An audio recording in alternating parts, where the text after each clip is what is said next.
నమస్కారం. తీర్థయాత్ర కార్యక్రమానికి స్వాగతం. ప్రళయ కాలంలో సకల జీవులకు దిశను దశను నిర్దేశించే రూపధారి విష్ణువు.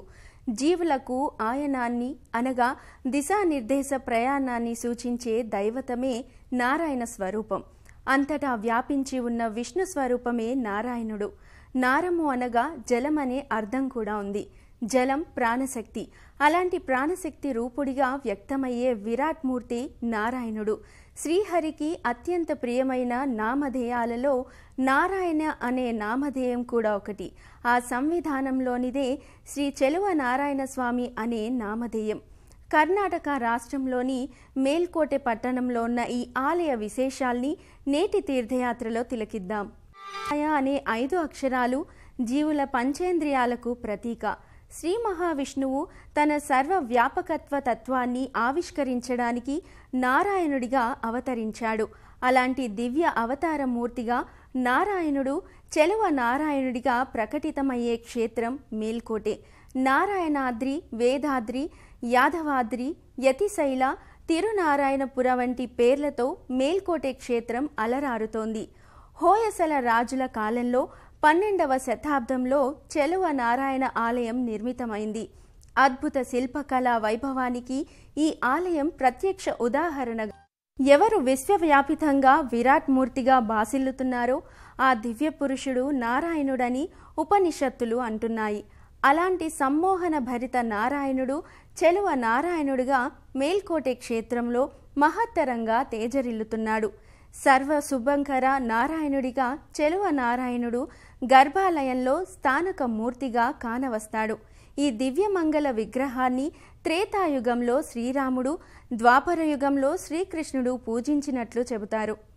భగవంతుడు పరమాత్ముడు అయిన శ్రీమన్నారాయణుడి స్మరణ లేకుండా ఏ కార్యమైనా ప్రారంభం కాదు. ఓం నమో నారాయణాయ అనే అష్టాక్షరీ మంత్రానికి ప్రాణశక్తి శ్రీమన్నారాయణుడు.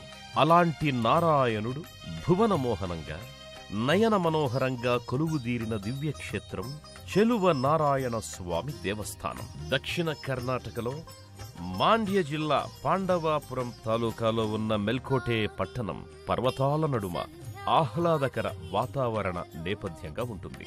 నారాయణాద్రిపై చతురాస్రాకార కట్టడంగా సముద్ర మట్టానికి 3589 అడుగుల ఎత్తులో చెలువ నారాయణ స్వామి ఆలయం నెలకొని ఉంటుంది. పూర్తిగా నల్లరాతి కట్టడంగా ఉన్న ఈ ఆలయాన్ని హోయసల వంశరాజైన విష్ణువర్ధనుడు నిర్మింపజేశారు. ప్రస్తుతం ఈ ఆలయం భారత పురావస్తు శాఖ ఆధీనంలో ఉన్నది. ఈ ఆలయాన్ని ఎన్నో రాజవంశీకులు ఎంతగానో అభివృద్ధి చేశారు. ఈ ఆలయ పురోభివృద్ధిలో మైసూర్కు చెందిన వడయార్ రాజవంశీకుల కృషి ఎనలేనిది. గర్భాలయంలో చెలువ నారాయణ స్వామి సుందర సురుచిరంగా నేత్రానందకర సంధాయకంగా గోచరమవుతాడు. నారాయణాయ విద్మహే వాసుదేవాయ ధీమహి తన్నో విష్ణు ప్రచోదయాత్ అనే మహామంత్రం విష్ణు గాయత్రీ మంత్రం.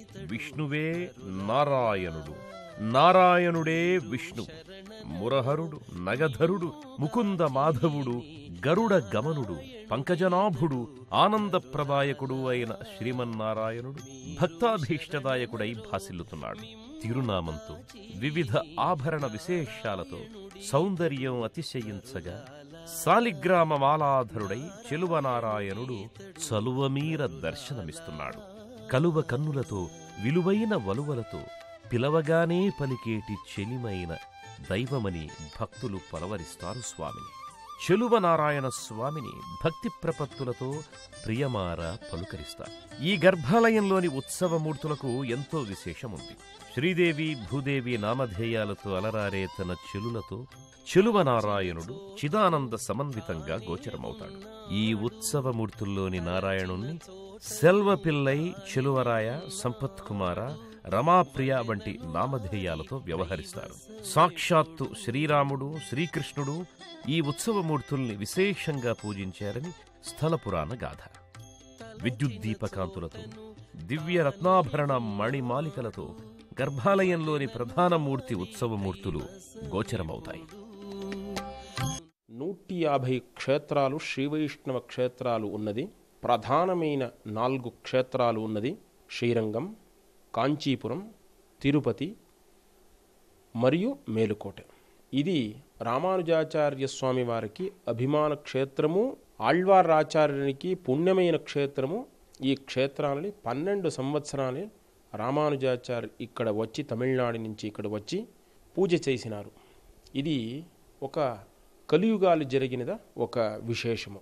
రామ, కృష్ణ అందరూ ఈ క్షేత్రానికి అతనుడ పాదస్పర్శమాయి పుణ్యమైన క్షేత్రం ఇది. గొప్ప విశేషం ఏమంటే, బ్రహ్మ ఆరాధించిన మూర్తి ఈ తిరునారాయణ స్వామి. ఒక మూర్తి ఇచ్చినారు సనత్ కుమారునికి. ఆ మూర్తియే తిరునారాయణ స్వామి. మేలుకోట పుణ్యక్షేత్రాలు ఉంట ఒక దైవము. దక్షిణ భారతదేశంలో నాగర శైలి నిర్మాణ కళకు ఈ ఆలయం దర్పణమై నిలుస్తుంది. ఆలయ ప్రాకారం, గోపురం, ప్రదక్షిణాపదం, ముఖమంటపాలు, రంగమంటపాలు, ఉత్సవ మంటపాలు, నాట్య మంటపాలు, ఉపాలయాలు, ఇలా ఈ ఆలయ లోగిలి అంతా కళా నైపుణ్యం ప్రస్ఫుటమవుతుంది. విజయనగర రాజులు కూడా ఈ ఆలయ ప్రాంగణంలో ఎన్నో నిర్మాణాలు జరిపి తమదైన శిల్పకళా పోషకత్వాన్ని చాటుకున్నారు. చోళ, పాండ్యరాజుల కళా వారసత్వాన్ని హొయసల రాజులు అందిపుచ్చుకున్నారు. కళా ప్రాభవంలో వారిని హొయసల వంశీకులు పరిపూర్ణంగా అనుసరించారు. అందుకే కళామయంగా ఇంతటి మహత్తరమైన అద్భుతమైన ఆలయాన్ని మనం ఇప్పుడు వీక్షించగలుగుతున్నాం. హొయసల రాజుల కళాపోషణ నిరుపమానమైనది. కుతుబుద్దీన్ ఐబక్ తరువాత ఢిల్లీ సుల్తాన్గా సింహాసనాన్ని అధిష్ఠించిన అలావుద్దీన్ ఖిల్జీ 12వ శతాబ్దంలో దక్షిణ భారతం వైపు దృష్టి సారించాడు. ఆ పరంపరలో హొయసల రాజ్యంపైకి దండెత్తాడు. క్రీస్తు శకం 14వ శతాబ్దంలో హొయసల సామ్రాజ్యం ఢిల్లీ సుల్తాన్ల పరమయ్యే వరకు కన్నడ సీమలో ఆధ్యాత్మిక కట్టడాలైన ఆలయాల నిర్మాణం, కళాపోషణ విస్తృతంగా కొనసాగింది. అందుకు ప్రత్యక్ష నిదర్శనమే మేల్కోటెలోని చెలువ నారాయణ స్వామి ఆలయం. హొయసల రాజైన విష్ణువర్ధనుడి కాలంలో నిర్మితమైన ఈ ఆలయాన్ని విజయనగర రాజైన వెంకటపతి రాయలు ఎంతో అభివృద్ధి చేశారు. ఆ తరువాత వడయార్ల పాలనలో ఈ ఆలయ ప్రాభవం మరింత ముందడుగు వేసింది. 1578 నుంచి 1617 మధ్యకాలంలో మైసూరు రాజ్యాన్ని పాలించిన రాజా వడయార్ ఈ ఆలయానికి సంబంధించి అనేక కొత్త నిర్మాణాలను చేపట్టాడు. మెల్కోటెలోని చెలువ నారాయణ స్వామి ఆలయ లోగిలిలో పలు దర్శనీయ స్థలాలు, ఉపాలయాలు నెలకొని ఉన్నాయి. సాలగ్రామ శిలా శోభిత ఆంజనేయ స్వామి ఆలయం వీటిలో ప్రధానమైనది. పవిత్ర పుష్కరిణి, జలాశయాలతో ఆహ్లాదకర పరిసర శోభతో ఈ ఆలయ ప్రాంగణం ఓ భక్తి రసానుభూతిని కలిగిస్తుంది. మెల్కోటెలోని చెలువ నారాయణుని లోగిలిలో శిల్పకళ అద్భుతం, అమోఘం, అపురూపం, అద్వితీయం, అజరామరం. అలనాటి శిల్పుల చేతిలో కఠిన శిలలు వెన్నముద్దల్లా కరిగి కళాలావణ్య శోభితంగా ఒదిగిన వైనం ఆశ్చర్యాన్ని కలిగించకమానదు. సజీవ కళ అలరారే ఈ శిల్పకళా సమాహారం హొయసల రాజుల కాలం నాటిదైన చోళ, పాండ్యరాజుల కాలం నాటి ఆలయాల శిల్పకళను స్ఫురణకు తెస్తుంది. దక్షిణ భారతదేశంలో క్రీస్తు శకం 12వ శతాబ్దంలో హొయసలల కాలంలోనే పరివార దేవతలు, ప్రధాన దేవాలయాల్లో ప్రత్యేక కోవెలల్ని నిర్మించే సంప్రదాయం ప్రారంభమయ్యింది. అయితే ఇలా ప్రధానాలయాలకు అనుబంధ మంటపాలని, బహుళ ప్రాకారాల్ని నిర్మించే సందర్భంలో కొన్ని ప్రత్యేక విధి విధానాల్ని పాటించేవారు. ముఖ్యంగా నూతనంగా నిర్మించే ప్రాకారాల, పరివార దేవతల ఆలయాల ఎత్తు ప్రధాన గోపురానికి, ప్రాకారానికి మించి ఉండకూడదు అనేది ప్రధాన సూత్రం. ఇదే సూత్రం ఆధారంగా ఈ చెలువ నారాయణ స్వామి ఆలయం నిర్మితమైంది. ఈ ఆలయ ప్రాంగణంలో వివిధ స్తంభాలు, కుడ్యాలు, ముఖమంటపాలపై విష్ణులీలా విలాసం ప్రస్ఫుటమవుతుంది. దశావతారాలు, విష్ణుపురాణ గాథలు, వైష్ణవ భక్తుల భక్తి తత్పరత, సృష్టిలయ విశ్వాసం, క్షీరసాగర మథనం, లలనామణుల సౌందర్యాతిశయం, ఇలా ఎన్నో అంశాలకు సంబంధించిన శిల్పకళా సమాహారం భక్తులను ముగ్ధుల్ని చేస్తుంది. మెల్కోటెలోని చెలువ నారాయణుని లోగిలిలో ప్రతి కట్టడం సందర్శనీయమైనది. సాలగ్రామ శిలాశోభితమైన ఆంజనేయ స్వామి ఆలయం భక్తులను ఆకర్షిస్తున్నది. ఈ విగ్రహం సూక్ష్మమైనదే అయినా స్వయంగా అనిర్వచనీయ శక్తికి మహిమకు హనుమంతుడు ఆరాధ్యుడిగా నిలిచాడు. అలాంటి హనుమను భక్తులు ఇక్కడ సాలగ్రామ ఆంజనేయుడిగా ఆరాధిస్తారు. ఆలయం ముంగిట ఉన్న పుష్కరిణి పరమ పవిత్రమైనది. దీనిని నారాయణ పుష్కరిణి, వేద పుష్కరిణి, గరుడ పుష్కరిణిగా వ్యవహరిస్తారు. వైకుంఠంలోని విరజా నదీ అంశంతో ఈ పుష్కరిణి సాకారమైందని స్థల పురాణం విశదీకరిస్తున్నది.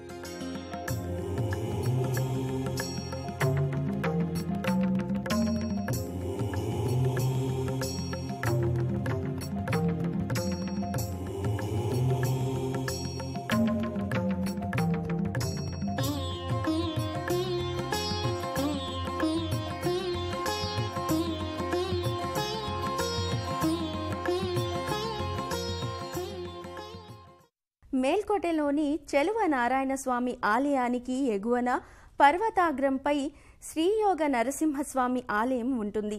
ఈ ఆలయం కూడా పౌరాణిక చారిత్రక ప్రసిద్ధిగాంచింది. యోగ ముద్రాంకితుడు నరసింహస్వామి గర్భాలయంలో దర్శనమిస్తాడు. చెలువ నారాయణుడి ఆలయానికి ఎగువన ఎత్తైన కొండపై శ్రీ యోగ నరసింహస్వామి వారి ఆలయం నెలకొని ఉంది. హిరణ్యకశిపుని వధ తరువాత స్వామిని సుప్రసన్నమూర్తిగా ప్రశాంతమైన వదనారవిందంతో గోచరించమని ప్రహ్లాదుడు వేడుకున్నాడు. ప్రహ్లాదుని అభీష్టం మేరకు జ్వాలామాలికలతో విలసిల్లే ప్రళయ భీకరంగా ఉన్న స్వామి సౌజన్యమూర్తిగా, యోగమూర్తిగా, యోగ నారసింహునిగా గోచరమవుతాడు. ప్రహ్లాదుడే ముందుగా స్వామికి ఆలయాన్ని నిర్మించాడు అంటారు. 3వ కృష్ణరాజ వడయార్ యోగ నరసింహస్వామికి బంగారు కిరీటాన్ని తయారు చేయించి సమర్పించాడు. 1785వ సంవత్సరంలో కన్నడ ప్రాంతాన్ని పరిపాలించిన టిప్పు సుల్తాన్ చెలువ నారాయణ స్వామికి ఎన్నో వందల ఏనుగుల్ని బహుకరించాడని శాసనాలు వెల్లడిస్తున్నాయి. మైసూరు రాజుల ఆరాధ్య దైవంగా చెలువ నారాయణుడు వర్ధిల్లాడు. నిత్యోత్సవాల నుంచి సంవత్సరోత్సవాల వరకు కడు వైభవంగా ఇక్కడ కొనసాగుతాయి. చైత్రమాసంలో జరిగే వైరముడి ఉత్సవం ఈ ఉత్సవ పరంపరలో ప్రధానమైంది. చెలువ నారాయణుడికి నిత్యోత్సవాల నుంచి సంవత్సరోత్సవాల వరకు ఘనంగా కొనసాగుతాయి. ప్రతి సంవత్సరం చైత్రమాసంలో అంటే మార్చి, ఏప్రిల్ మాసాలలో వైరముడి ఉత్సవాన్ని ఇక్కడ నిర్వహిస్తారు. మైసూరు రాజులు కృష్ణరాజముడిని అంటే కిరీటాన్ని స్వామికి చేయించారు. వైరముడి అంటే వజ్రాల కిరీటమని అర్థం. చైత్రమాసోత్సవంలో ఈ వైరముడిని అలంకరించి ఉత్సవ శోభను కైంకర్యం చేస్తారు. 12వ శతాబ్దంలో ఈ ఆలయాన్ని సందర్శించి ఇక్కడే ఎన్నో సంవత్సరాలు స్వామిని సేవించుకున్న భగవద్రామానుజులు ఈ క్షేత్రంలో నిత్యోత్సవాల నుంచి సంవత్సరోత్సవాల వరకు విధి విధానాల్ని స్పష్టంగా నిర్దేశించారు. ఘన యశస్సు, నిరుపమాన తేజస్సు ఉన్న మెల్కోటే చెలువ నారాయణ స్వామి ఆలయ దర్శనం విశేష ఫలప్రదాయకం, ఆనంద సిద్ధిప్రదాయకం, అభీష్టకారకం. వైకుంఠాల నుంచి వచ్చిన విశేషమైన ముడి వైరముడి. ఆ ముడియు వైకుంఠానించే వచ్చినది. మూలమూర్తి, ఉత్సవమూర్తి మరియు వైరముడి అన్ని వైకుంఠాలనికి వచ్చిన తరువాత ఇది భూస్వర్గమైంది. ఇది దానికి భూవైకుంఠమని చెప్తున్నారు. విశేషమైన ఉత్సవము ఇక్కడ జరుగుతుంది. వైరముడి ఉత్సవం అనేది జరుగుతుంది. ఆ వైరముడి ఉత్సవమైన తరువాత ఒక 10 రోజుల ఆయన తరువాత ఆ షేర్తి సేవ అని వచ్చింది. ఉత్సవమూర్తి మరియు మూలమూర్తి దగ్గర పెట్టి ఒక విశేషమైన ప్రార్థన చేస్తారు. దేశంలోని ఏ ప్రాంతం వారైనా కర్ణాటక రాజధాని అయిన బెంగళూరుకి రోడ్డు, రైలు, విమాన మార్గాల్లో చేరుకుంటారు. అక్కడి నుంచి గుడిమరణహళ్లి, కునిగల్, ఎడియూరు, నాగమంగళంల మీదుగా ఈ క్షేత్రానికి చేరుకుంటారు. హైదరాబాద్ నుంచి వెళ్లే యాత్రికులు మహబూబ్ నగర్, కర్నూలు, అనంతపురం, బెంగళూరుల మీదుగా ఈ మెల్కోటే క్షేత్రానికి చేరుకుంటారు. విజయవాడ నుంచి వెళ్లే తీర్థయాత్రికులు గుంటూరు, కడప, బెంగళూరుల మీదుగా మెల్కోటే క్షేత్రానికి చేరుకుని వైష్ణవావతారుడైన చెలువ నారాయణుణ్ణి దర్శించుకుని తరిస్తారు. శ్రీ మహావిష్ణువు అన్ని నామధేయాలలో నారాయణ శబ్దానికి ఎంతో శక్తి ఉందని విష్ణు పురాణం, గరుడ పురాణం ప్రస్తావించాయి. మేల్కోటెలో మహదానందకరంగా నెలకొన్న చెలువ నారాయణుడు మనందరి జీవనాలకు చలువను చేకూర్చాలని సభక్తికంగా ప్రార్థిద్దాం. మరో క్షేత్ర దర్శనంతో ఇదే కార్యక్రమంలో కలుసుకుందాం. నమస్కారం.